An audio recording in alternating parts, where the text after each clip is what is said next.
Bienvenue pour la seconde partie d'Ici l'Europe, alors que l'on oppose désormais régulièrement dans le débat public les impératifs de la santé publique et ceux de l'économie.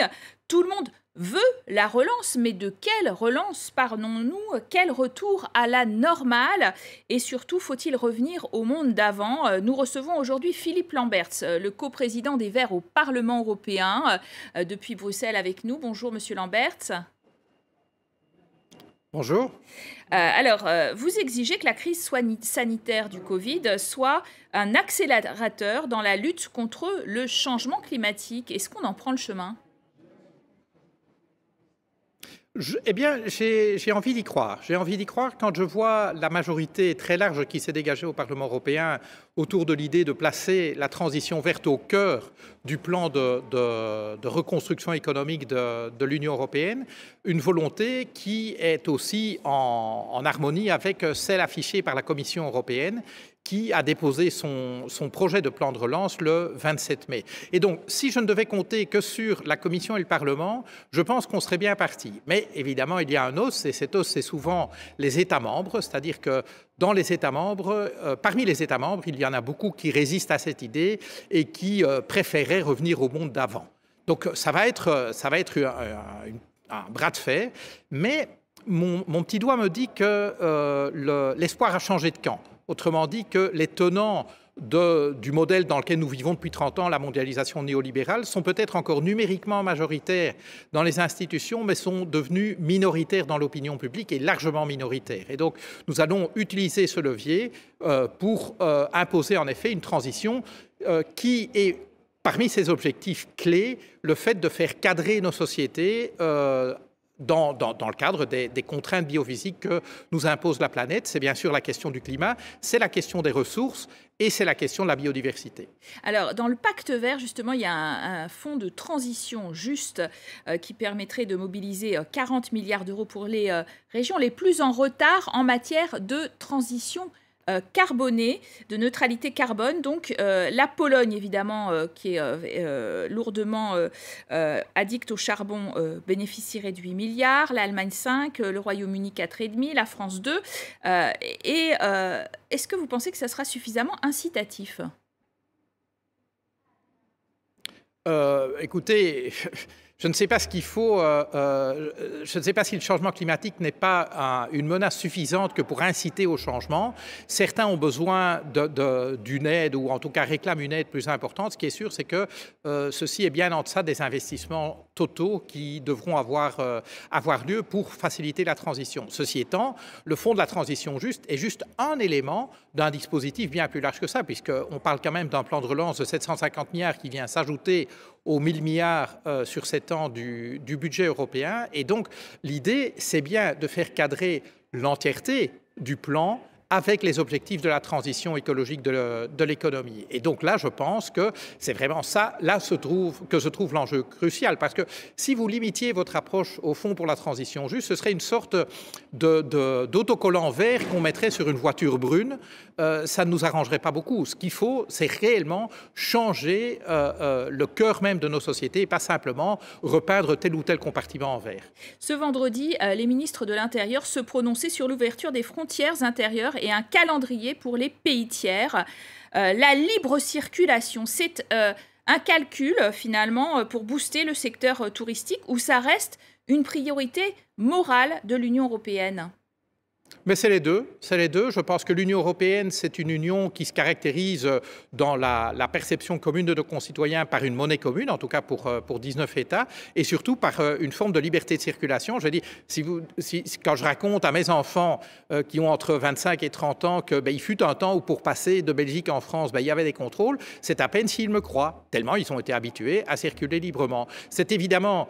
Ça fait partie de l'ADN de l'Europe, mais c'est aussi une question d'intérêt économique. Et ce n'est pas juste le secteur touristique. On sait qu'il y a beaucoup de travailleurs saisonniers qui traversent les frontières, de travailleurs frontaliers qui, au quotidien, travaillent en se jouant des frontières de l'Union européenne. Et c'est très bien ainsi. C'est comme ça qu'on assure la convergence économique de l'Union. Eh bien, à nouveau, c'est une question d'intérêt collectif que de rouvrir les frontières intérieures. Merci à vous, Philippe Lamberts. L'Europe a-t-elle du mal à mettre la main au portefeuille pour parler de la réponse économique de l'Union européenne à la question et à la crise, surtout sanitaire, du coronavirus? Eh bien, nous avons le plaisir de rejoindre aujourd'hui le directeur général du Mécanisme européen de stabilité. C'est un très grand fonds, très important dans la gestion de cette crise. Klaus Regling, vous êtes allemand. Bonjour, merci d'être avec nous. Alors, le MES, en fait, il propose d'apporter des lignes de crédit équivalent à 2% du PIB d'un pays demandeur qui serait donc en grave difficulté, jusqu'à 240 milliards d'euros pour ce qui concerne la zone euro, par exemple. Et les prêts sont mis à disposition dans les semaines qui viennent et jusqu'à l'année 2022. Mais il faut aussi regarder le contexte global. Cette réponse européenne, sous l'impulsion du mécanisme européen de stabilité, mais aussi de la Commission européenne ainsi que de la Banque européenne d'investissement, sera en complément des mesures prises au niveau national. Mais les mesures nationales à elles seules ne permettront pas de conserver des règles du jeu équitables et une convergence, car certains pays ont des capacités d'action financière supérieures à d'autres. C'est pour cela qu'il est essentiel que la réponse européenne de la part de ces trois institutions européennes, y compris le mécanisme européen de stabilité, soit mise en œuvre d'une manière à ce que les pays qui n'ont pas les moyens d'agir seuls ou qui ont été davantage frappés par la pandémie, ces pays-là recevront davantage d'argent de la part de l'UE. Et c'est très important, car cela permettra de protéger le marché unique. Mais précisément, certains pays ont eu peur que cela s'accompagne de mesures d'austérité réclamées par votre mécanisme, comme ça a été le cas dans le cadre de la crise de la dette. Et en particulier, on a beaucoup entendu les doutes des 5 étoiles. En Italie, par exemple, l'Italie qui a pourtant vraiment besoin d'argent.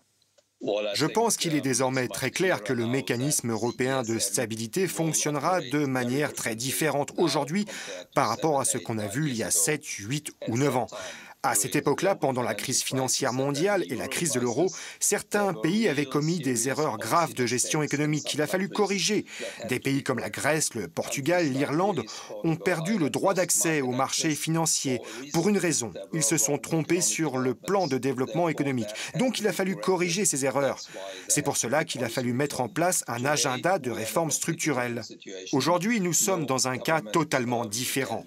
Aucun gouvernement ne peut être mis en cause pour les problèmes auxquels nous faisons tous face en ce moment. Et du coup, les mesures que le mécanisme européen de stabilité va mettre en place vont être totalement différentes à celles mises en place il y a 10 ans. Il n'y a pas de conditionnalité. Il n'y aura pas de conditions d'exigence de réforme politique.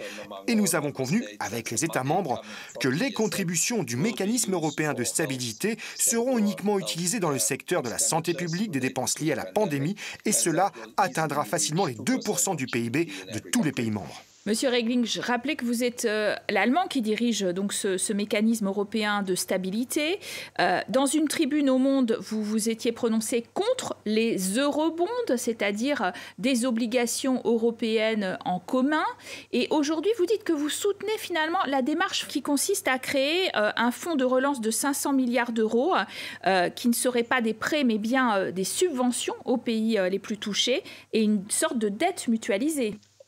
Mais sur la question du financement de la relance, il y a vraiment un malentendu dans l'esprit de beaucoup de gens. Parce qu'il n'y a pas de différence entre ce qui va exister et ce qui existe déjà aujourd'hui et depuis plusieurs années.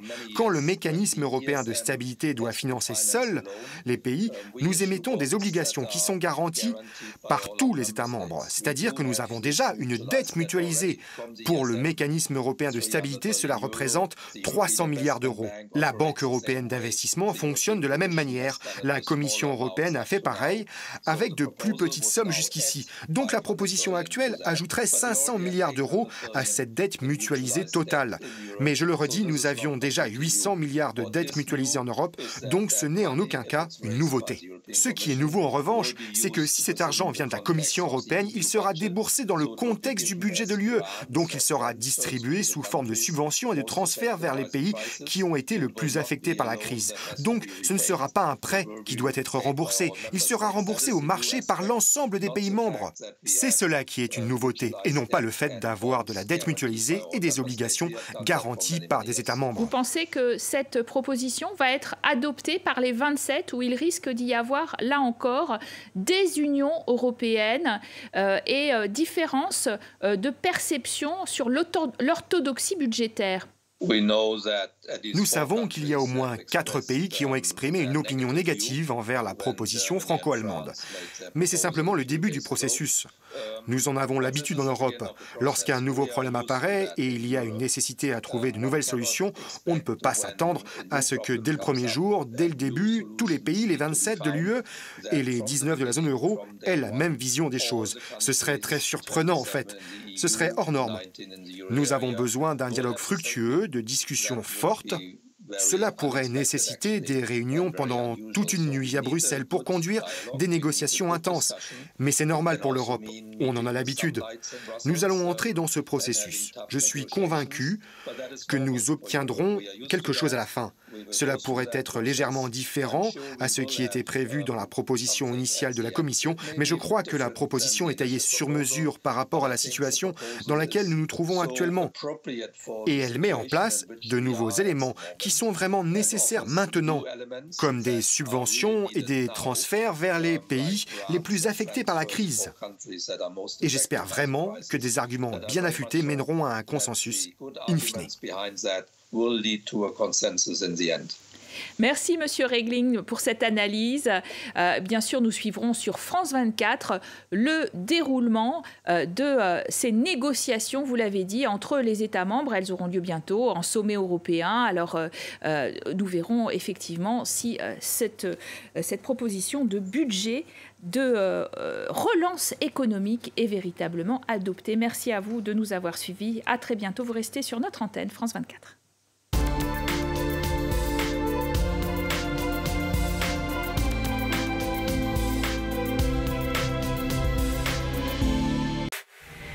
Reporter. Le magazine de grands reportages de France 24.